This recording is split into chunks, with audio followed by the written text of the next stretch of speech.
Hello, one and all, and welcome to Absolute Bedlam Podcast.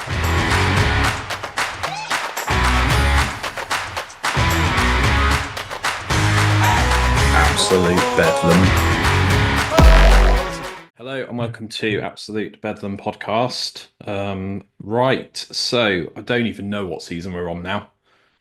The problem is, Derek, right? I've gone from recording every week to recording every month, and it actually messes my head up more because I have to recall what season I'm on. Dude, it messes my head up no matter what. And by the way, thank you for having me, brother. It's good to That's see all you. right. No worries, man. It's all good. And also, like, I don't even know why I do seasons. I should have just done the episode 194 thing rather than like, yeah. But yeah, so yeah, tonight on the show we've got Derek Prince Cox from the Watch Show. I was thinking about this earlier. How did we meet? It's a very good question. I mean, obviously on the internet, but at what Instagram. capacity? I'm not sure. Must have been Instagram, dude, Yeah. because I don't think you've been over here to the quote No, unquote 51st state. no, not And we can yet. maybe get into that No. later. And I haven't been out your way, so I Yeah. it must have been online for sure, dude. Yeah. I must have just dropped you a message or you must have dropped me a message and I don't know. I just feel like we all need to stick together. Like, Yeah, well, 100%, man. And yeah, podcast land is a smaller community than a lot of people might think. yeah. And not to get on my soapbox or anything straight away, but I share quite a lot of stuff on my Instagram. And some people kind of like it shows at the bottom, doesn't it? That thing that says scene. And you're like, you're welcome. Like as the Walk show is growing, as I've seen from afar, um, sort of I suppose the question is, how has that happened, and what does that look like for your capacity? And yeah, like how has that happened, and what was your reaction to it? One of those things, I'm not entirely sure how it's gaining the success that it has, because I'm kind of throwing everything in the kitchen sink at it. So to kind of single out one thing that's working, I don't really know. But I've been spending so much time on the socials, like trying to post every single day and like original content and not to repost the same stuff all the time. So there's that. I also partnered up with Hypernova Radio, Yeah, and that's definitely helped as well. So to kind of single it out to any one thing, I don't really know, but I'll definitely take it. It's been awesome. In terms of good. capacity, um, yeah, I'm kind of hitting my max. Like I'm putting out a show a week. I know you know that game. Yeah, And it's yeah, I don't want to complain, but man, there's a lot more on the back end than I think people realize. completely. Yeah. So that kind of leads me into my next question, which you can obviously give as much or as little information as you want, but how has that affected your sort of mental health and how are you doing knowing that there's always something to do creatively and you've obviously got an office job as well as all of these other things with music, podcasting, monologuing, trying to keep the radio show happy? Like, how do you balance all of these things in a cohesive way? I don't know that you do, and I am very happy to open up about all that stuff. Really, other than the job, I don't actually have the office job anymore. I got laid off after Yeah, get this after 17 years. I got laid off without severance, yeah, so which led to a big class action lawsuit. It was like a big scandal in Canada because the company I worked for was like Torstar Metroland, huge national company here in Canada. yeah, Um, so I don't have that anymore. I do, a lot of odd jobs, and I started my own business, so I do a lot of session drumming and stuff like that too. So I don't know, man. It's chaotic. I'd say for the mental health, it's good and it's bad. The good thing is, if you have a strong sense of purpose, I find I'm generally happier than the times in my life where I haven't. But on the negative end, I guess like I'm definitely reaching my max capacity yeah, and kind of then some. I feel like I'm always kind of going, okay, I can't take on anymore. And then a little more comes in and I'm like, yeah, sure. yeah, So then you kind of deal with that and just rinse repeat, man. So it's always growing, never shrinking. yeah. Um which yeah, it kind of it burns you out sometimes, you know. Well, this is something that I've like mentioned in like previous job interviews that a podcast sounds easy because it's just two people having a chat. But if you allow it, it can very, very quickly take up a lot of your free time to the point that it's even like a part-time job. And that can get quite slippery, I've found, because I'm scrolling Instagram in order to network with people. And sometimes it's like, I don't know what it is, man. The worst thing for me currently, and it's been like this for a couple of months, is putting an Instagram post up. It just kills me because I really do try and put as much detail in the post as possible. And just that sort of bandwidth. And I'm really, really, really trying for myself to stay off my phone after 10 p.m. Yeah. So it's just little things like that that you have to set these like guardrails up and these barricades up because obviously our phones nowadays, there's unlimited sort of all you can eat access to everything. And you wake up at 3 in the morning because you need to go to the bathroom, and then suddenly you've spent 40 minutes sat on the toilet and you're just scrolling Twitter and reposting stuff and seeing how your views are doing on YouTube and Spotify. And yeah, it can get quite sort of dark, I suppose, through this little venture that we're both on, you know? Well, totally, man. And just for the listeners, just because I know sometimes I say things like that, and nobody's ever really called me on it, but sometimes in the back of my mind, I'm like, does somebody think that's like Yeah. narcissistic that I'm looking at my numbers and stuff like that? But I just to correct the record for anybody out there that might be thinking that Yeah. this is a big part of the business, man. I mean, likes, follows, like these are currency Oh, yeah, of in course. 2025. So it's it's not necessarily a vanity project per se, right? Like it's you're just looking at your lifeline and going like, is this worth sinking all of the time, um, all the Completely. way up to and including like prep time and all that, like post production into this if Yeah. nobody's listening or watching, right? Yeah. Well, something that really hit me a couple of years ago, it hit me quite hard, was Bert Kreischer was on a podcast in the UK called True Geordie. And they basically said on the True Geordie podcast, Bert was saying that Two Bears One Cave, if you're familiar with that one, with Yeah, Tom Segura, they basically said that they weren't able to make a single cent out of that until they hit 50,000 downloads per episode, which is just such a crazy number for me currently. But I don't know if they do YouTube or if they just do audio. But, you know, Bert and Tom obviously are worldwide famous comedians and they can kind of like sell out arenas at this point. And I've really actually been thinking about this quite a lot that I think that I've done my podcast backwards because usually it's people that have written a book or they've been on some sort of reality TV show or they're an actor or a comedian and they have a podcast like on the side. Whereas I've gone into it with the idea of like interviewing people and I've realized that my output of a podcast was like 2 to 3 months per upload. So I had to create some content around the podcast to pad everything out, which is why a right. lot of my YouTube channel is me talking in the car about things that are going on, like trending topics and the LA fires and just sort of things that I don't really, not to sound like a complete dickhead, but I don't really care about those things. But it's like sort of keeping up the trend, if that makes sense.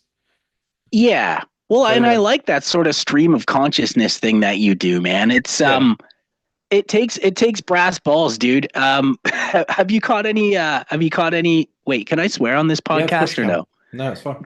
Have you caught any shit for any hot takes on anything or no? Not yet, but I'm sure I will at some point. One of my friends who I speak to regularly on YouTube called Blue Van Man seems to take a lot of the flack for me because he genuinely doesn't give a fuck, dude. Like, I can't explain it. You'd have to watch his videos, but he's kind of like the traditional UK person of like, you should work as much as possible and sort of don't discuss your feelings sometimes and just get on with it. If life's hard, then you got to hit it back harder. And he drives around in his van and he reviews all the fast food places. And he also does a lot of other stuff, but that's usually his like that's his mainstay audience, I'd say. That's why a lot of people come back and watch him. Um, See, yeah. I find that fascinating, man. And I'm sorry, I totally cut you off, No, dude. no, it's fine. Um, No. I find that mentality fascinating. Just because, I mean, full disclosure, I have had moments where I'm not even sure the PC way to put it, but I have gone off the deep end a couple of times in my life, and Yeah. never got medicated, but really had to do some reading about like cognitive distortions and things like Yeah. that to really kind of like find my way back. And it sounds it sounds mean, this sort of like toughen up and walk it off thing. And I'm not Yeah. saying that's all of it, but I will say that was like a scary amount of it, Yeah. at least for me. Mm. Was the sort of mind over matter, because it's so easy to get into this tailspin of just um, victimhood mentality. And dude, I hope I'm not getting you in shit by even No, no, talking no. about this stuff, but it's No, just it's all good. fascinating to me how like the less compassionate point of view actually helped me way more Yeah. than the sort of mother hen Yeah. mentality. Yeah, yeah. I don't know if I've mentioned this to you privately, but I really, really, really like Devin Townsend, and there is a reason why I'm mentioning this. And there's a song that he recently put out on an album called Power Nerd. And I tend to listen to that in the car when I'm by myself, either driving to or from work. And there's a song on it called Jainism or Janinism, and it's one of the oldest religions in the world. And there's a lyric in that song that Devon says, which is, "You are only as strong as your mind." And it kind of puts the onus on you to sort your life out because no one's going to do it for you. Like, no one's going to wake up at 3 in the morning and think, Ben's life isn't going great. I want to sort of earn a living for him. Do you know what I mean? But we're 100%, getting dude. quite philosophical, like that word that I can't say. But yeah, I think ultimately, like, people can help. And I think actually I've gotten quite good lately at asking for help in my circles because you can't do everything yourself. But I think you have to be the catalyst for your own sort of destiny, and everything else kind of follows suit once you've decided what is good. We always speak about like manifestation and how like, there's 7 degrees of separation and we can create our own narratives and all that sort of stuff. But you have to sort of self-realize that for anything to happen, for the plane to leave the tarmac, as it were. So yeah. Yeah.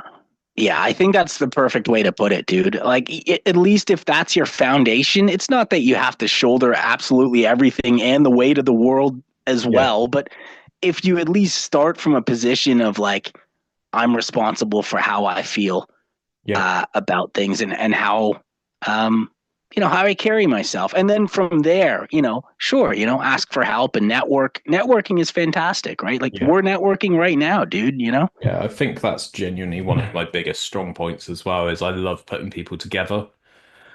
Like, I think a couple of years back, I asked you to reach out to a guy on Twitch called Mega Mike, who's a Oh, drummer. right.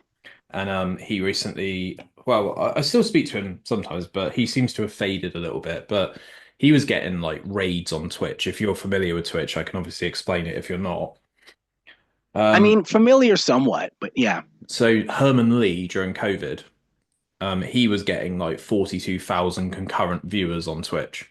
It's Dragon Force Yeah. guy, right? Yeah. Okay. And when he stops streaming, basically he can take the party of his viewers over to someone else on Twitch. So he raided Mega Mike. I think he did this a few times. And obviously that's like one of the world's biggest shout outs that you could possibly give someone. And you see like Mega Mike's viewership in the bottom right of Twitch going from like 47 to like, I don't know, 24,000 like immediately. And I think that's probably one of the most overwhelming things that could ever happen to you whilst you're streaming. Yeah. So he kind of created this sort of community, not just through shout outs, not just through raids. He's very consistent. But I thought the fact that he was from Canada and the fact that he's a drummer, I was like, dude, you've got to speak to this guy from the Wok Show. Like, this is literally like you could probably like do it in person. You're that close to each other, you know? Yeah, well, and we still got to make that Yeah. happen, man. I Yeah, actually yeah. do think I think we followed each other or something, or maybe we might even have started dialogue. Yeah. I can't remember because that was a while ago. Yeah, but Um, my point is though, like I love it when I'm like, right, this guy, speak to this person, and then I see it happen, and I'm like, oh man, that's such a cool partnership, and I feel like not directly responsible, but I love it when I'm like, right, email this person about this thing, and they'll set you up with a sponsorship or something. That seems to be yeah. something that I get a real like genuine level of fulfillment out of, even more so than just recording this. So, but yeah, Well, all good. and you are directly responsible for something like that, man. I Mm. mean, I think it's fair to take credit for for Yeah. something like that. Yeah. Speaking of sort of financial aid and getting sort of giveaways and all that sort of stuff, your Patreon. Yep. Um, so I know your reason behind it because everyone's reason behind Patreon is usually, you feel that you've got more to give and you want to be able to sort of financially prop yourself up, which is completely fine. Just a tiny bit of criticism that I wanted to actually give you whilst I'm recording is I cannot see your Patreon on your show notes of your episodes on Spotify. And I had to like properly look on Patreon for the Wok Show. So I feel that you've got Patreon, but you're quite quiet about it. And I want you to promote it more because I think you deserve the backing, if that makes sense. Dude, that's a valid criticism. I didn't even think to put it on my show notes, dude. Mate, I have it put it like I have the everywhere. link tree and I have the Yeah, hyperlinks and all man. my socials, but that's it, dude. Put it everywhere. Like Logan Paul made a living out of promoting everything constantly. Like I'm not saying that you are Logan Paul by any stretch of the imagination. Just on Patreon as well, quickly, because I've got a thing written down and it's a bit elaborate. But do you think Patreon needs a competitive platform? Because I know that there's quite a few successful YouTubers, such as Linus Tech Tips, who's actively gone out of his way to create something called Floatplane, which is a direct competitor to Patreon. And do you just post exclusive content on there, or do you just drop episodes slightly earlier than planned? Well, that first of all, I think more competition is generally a good thing. Yeah, Especially for, the king of the castle, which would be Patreon, because it kind of says, hey man, you gotta work if you want to keep your people, right? yeah, Um, so I think that's a great idea. I would branch out to all of them.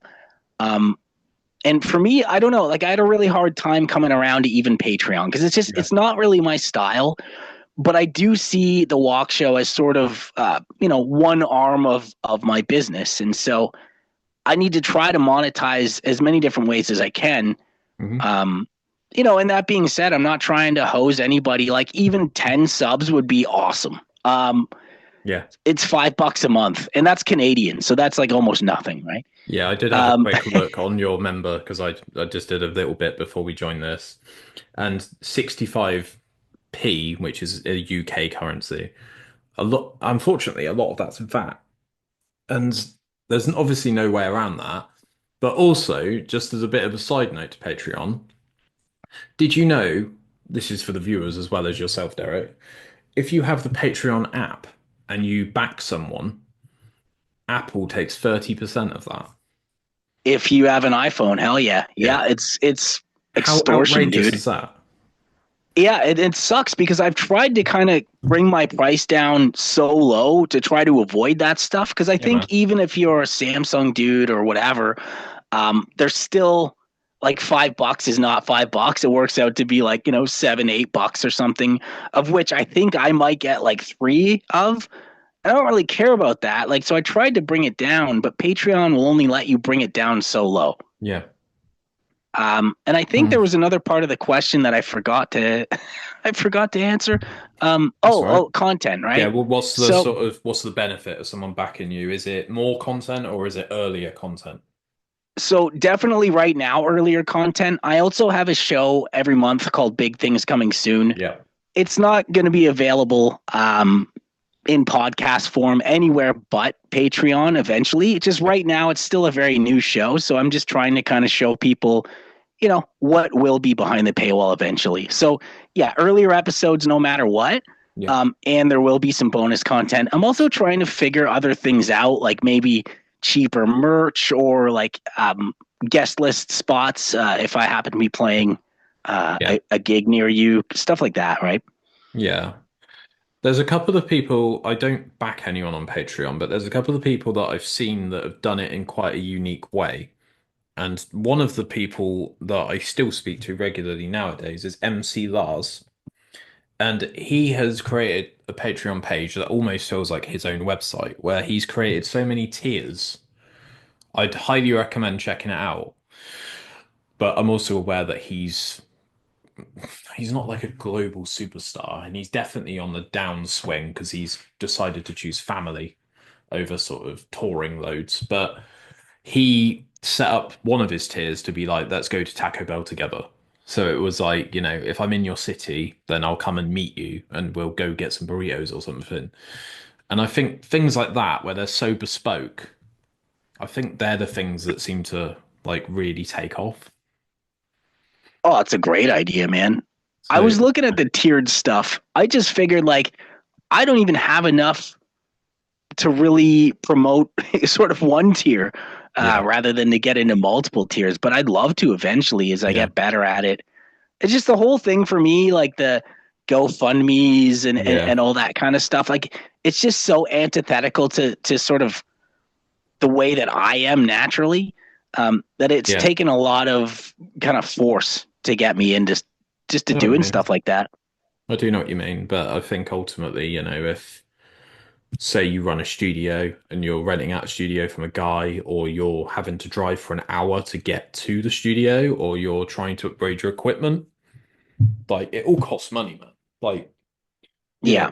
I've, I don't know, I've probably earned £100 from Absolute Bedlam in 4 years, which is, Yeah. you know, like I do this because it's fun and it's a bit of a passion project of mine, and I genuinely don't know what else I'd do if I stopped doing it because I'm insane. But it's got to be worth something that, you can at least break even from, you know? Oh, dude, I was having that thought today. And I mean, thankfully the walk show it sustains itself just through ad revenue. Yeah, Um, but just barely, you know? yeah, And it would be something where I don't think how do I put it? I think like it's sort of a false dichotomy, the whole like, well, you do it for the love or you do it for the money. It's like, no, like you can have both. yeah, Um, and still not hose people so that anybody that does support it, say on Patreon or picks up some merch or advertises, is, getting value as well, right? So yeah, I do believe in sort of the win-win-win. yeah. Um, it's just, I don't know. The only thing I meant about the whole Patreon thing is it's just, it kind of felt like just asking for money. And to me, um, sometimes I just don't see the value in what I'm doing the way that maybe I should. Or you get that Yeah. sort of imposter syndrome sometimes. Yeah, of course. So just all that, Yeah. I guess, in a nutshell. Have you heard of a sort of business model type called software as a service? No. So that's like the big thing in IT. It's SaaS. And there's also like infrastructure as a service, which is you're borrowing someone's server so that you can run your operation from it. I think what we provide, Derek, is escapism as a service, because I can't tell you the amount of podcasts I listen to, and it just allows you to sort of go somewhere else mentally for an hour. And I do think what we are doing, not to sound like a fucking narcissist, but we are providing a level of distraction and potentially a level of entertainment. And I think, the whole sort of tip your waiter thing, if people are enjoying this and they're getting satisfaction out of it, then I think that we are both in the running to get some sort of kickback from it. And it doesn't have to be, to the point that I'm not going to do this unless I'm earning £20,000 a month. But Right. every little helps, especially like I need to buy a new external hard drive pretty soon. And if I could just have like 20% of that total amount, then that would really help. So, Well, yeah, yeah, dude, that's it, man. I think like it's one of those things where I want the walk show to be free all the time, like yeah, forever, right? However, if there were, a small group of people that had some money to kind of support something like this, it's kind of like PBS, like everybody should be able to enjoy PBS. But if there are people that have the money to support something like PBS, that's what keeps it going. So completely. it's, and maybe that's not fair because some people are getting it for free and some people are paying into it, Yeah, but it's all voluntary, right? Like, yeah, so completely. yeah, like I don't want to make a fortune off the walk show. Like No, no matter what, it's a valuable part of my business. But yeah, I mean, if it could help me keep the lights on too, that would yeah. be awesome. I've said this a couple of times and I'll say it again. That every single time I record an episode with someone, I always feel so much better afterwards. There's been times in the past, man, where like I know I drop this name a lot, but when I recorded with Billy Sheehan, I literally had to get in my car and just go for a drive after I'd finished recording because I was on such a mental adrenaline high that I'd spoken to like one of my heroes from Steve Vai and David Lee Roth that I was like buzzing so hard, and it was like 11 p.m. and I was like, I just need to like burn off some energy, man, because I just got such a great feeling. I felt like I really nailed that interview, Oh, dude, it So was a great episode, and he was a sometimes, great yeah, dude too, man. sometimes that pays for itself. Do you know what I mean? That's kind of the point I'm getting at. It doesn't have to be financial.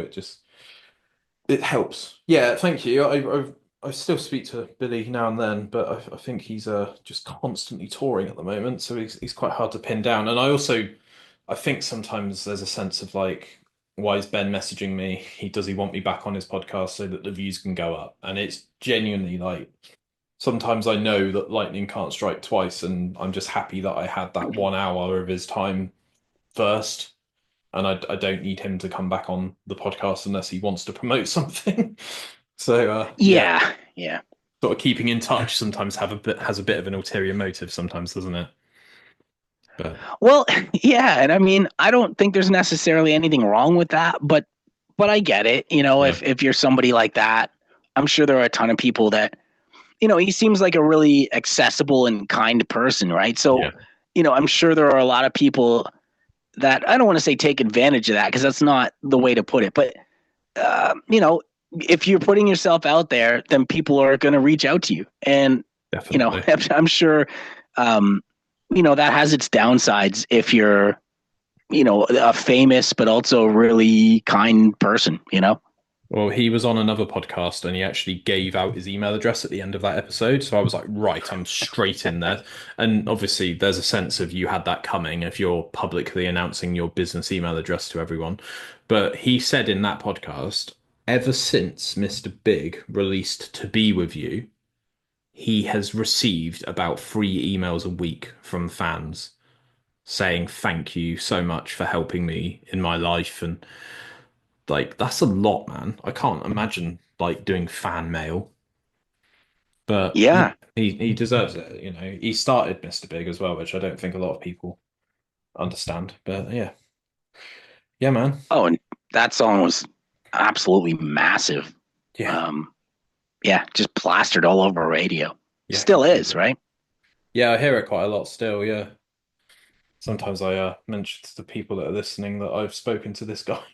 Sometimes I just shut my mouth because no one cares. Well, But dude, yeah, I think it's definitely a good get for the podcast. There's no question yeah, about that, man. yeah. I've had Um, a couple of good ones. Not to try and just single Billy out, but absolute bedlam. So, as well as podcasting, Derek, you also have quite a lot going on in the musical world. So, can you remind me, and for the listeners, how many bands you're currently in? oh man, I don't even know. It's like I just get hired by people, right? So it's like I have a solo project. My main project that I'm doing is I play drums for a female artist called Apricity. Yeah.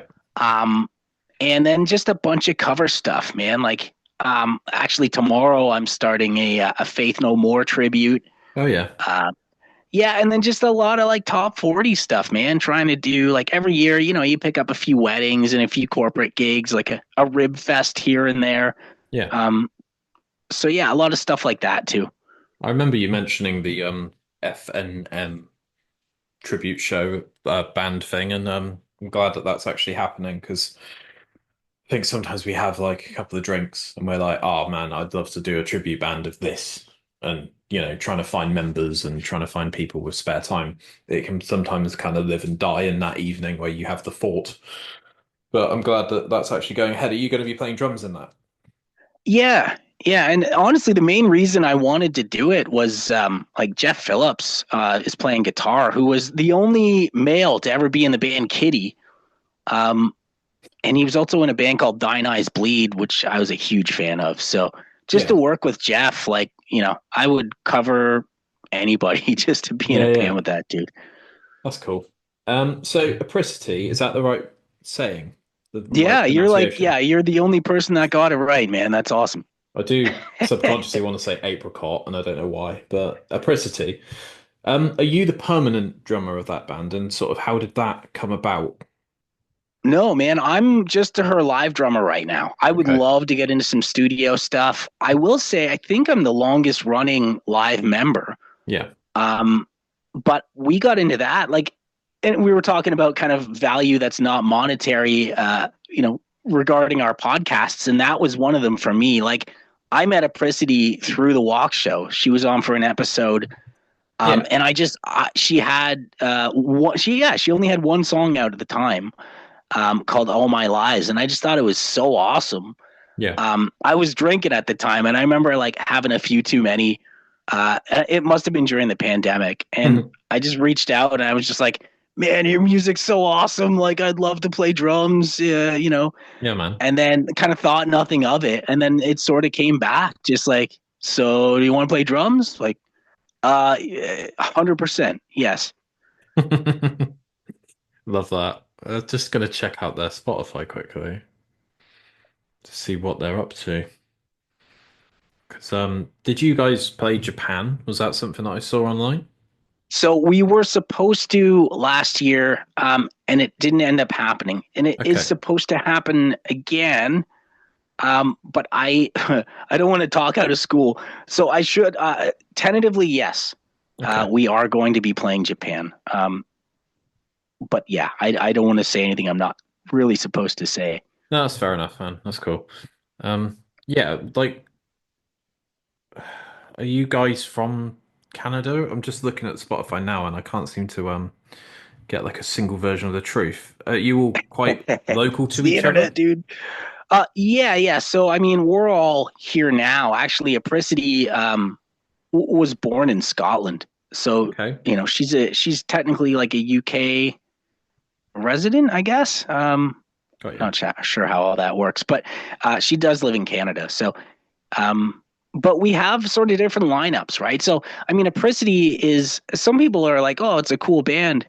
And while I appreciate that, Apricity is actually just it's her. Yeah. Apricity is the artist.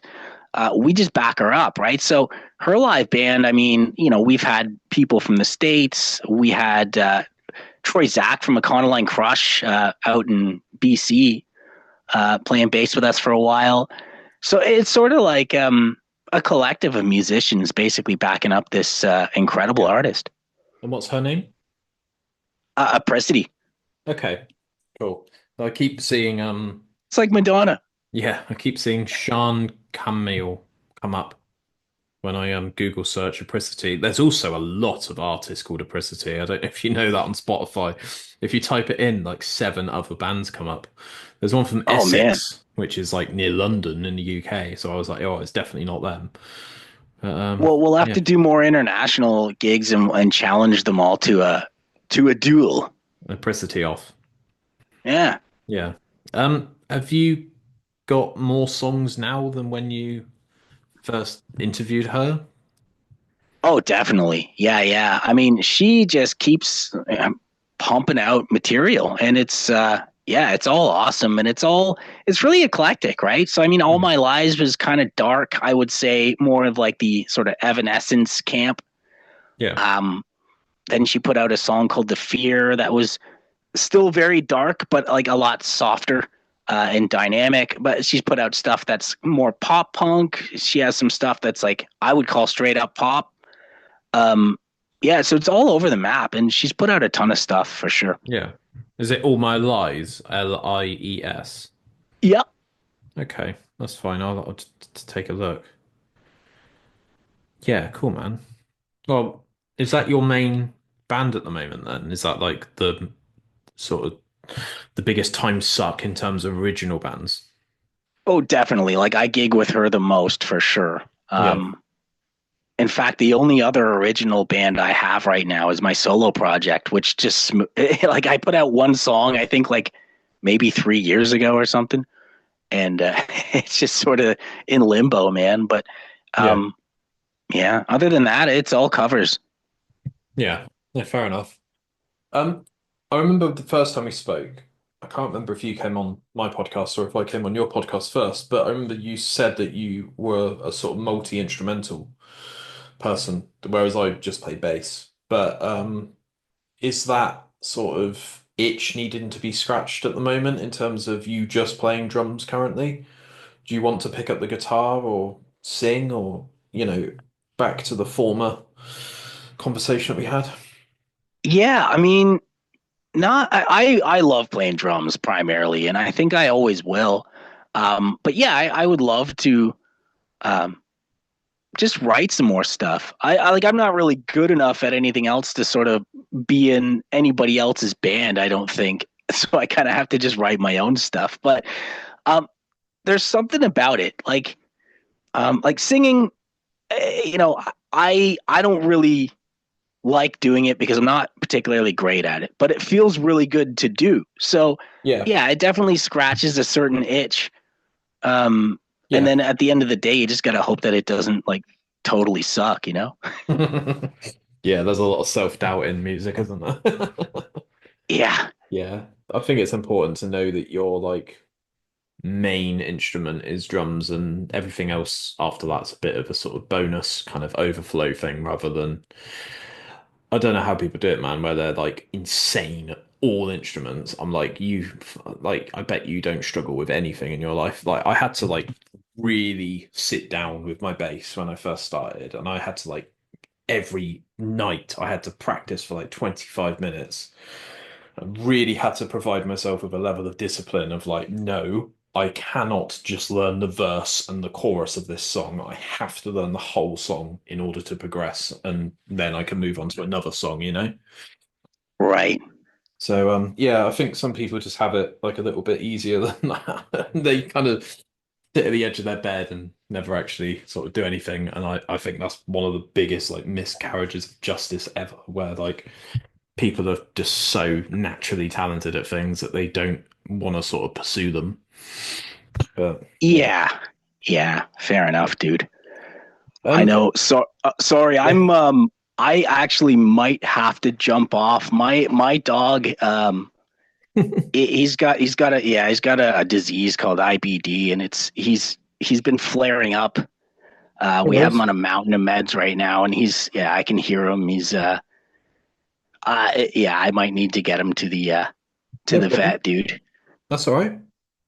No problem. Oh, it's lovely to Y- speak to you. Yeah, you too, man. And I'm We'll so set something up sorry. next time. Yeah, absolutely, dude. I mean, I don't know if we want to follow up or if you have enough material. Yeah, Um, that's fine. Yeah, that's good. but yeah, we can definitely do that, man.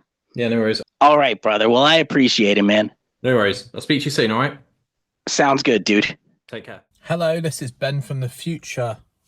Thank you for checking out that episode with Derek from The Wok Show. Unfortunately, as you could probably tell, he had to bounce quite quickly. He had to get off the call because he was fearing for his dog's life, which, in hindsight, that's a pretty good reason to get off a Zoom call. So thank you, Derek, for coming on. I have reached out to Derek since and asked him if his dog's all right. That's also the first time in Absolute Bedlam podcast history that someone has actually had to sort of emergency leave a meeting.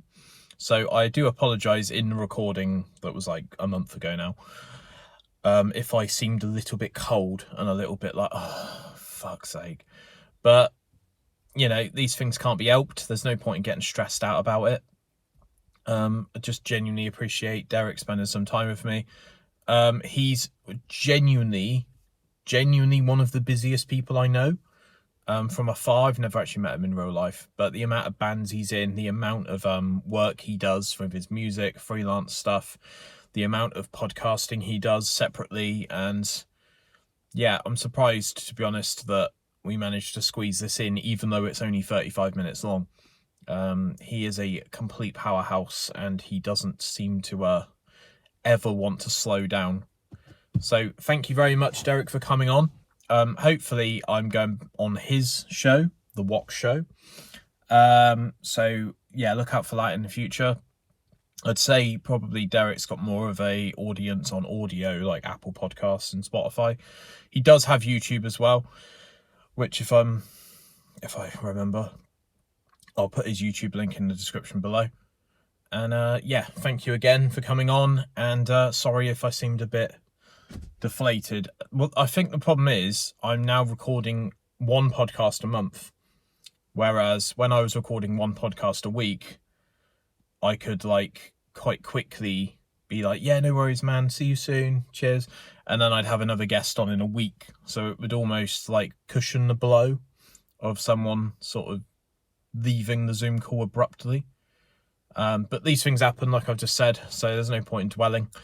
And thank you for listening and viewing and all that stuff. And if you are still listening to me moan on, then please like the video and please consider subscribing. We are well on our way to 500 subscribers now on the AB channel. So thank you. And yeah, that's it from me. Keep it bedlam. Bye-bye. Absolute Bedlam. Hey guys, it's John here from Absolute Bedlam. We just wanted to take a moment to introduce you to our brand new Patreon. If you head over to Patreon now, you can get access to behind the scenes footage, ad-free content and episodes. You can even send your own requests in terms of the content you would like to see us create. All of this is available to you and more. We've got free options available to you as a patron with us. If you just want to support what we do and help build the Absolute Bedlam experience, a small fee of £1 a month, you can do just that. If you want to get access to that ad-free content, those ad-free episodes, for £5 a month, you can join the Hive. And if you want all of that and more behind the scenes footage, commission works with us, live Q&A sessions, for £10 a month, all of the madness, all of the chaos of Absolute Bedlam will be yours. So head over to Patreon now, become a patron, and join the Hive. Absolute Bedlam podcast. Who? What? Where? Why?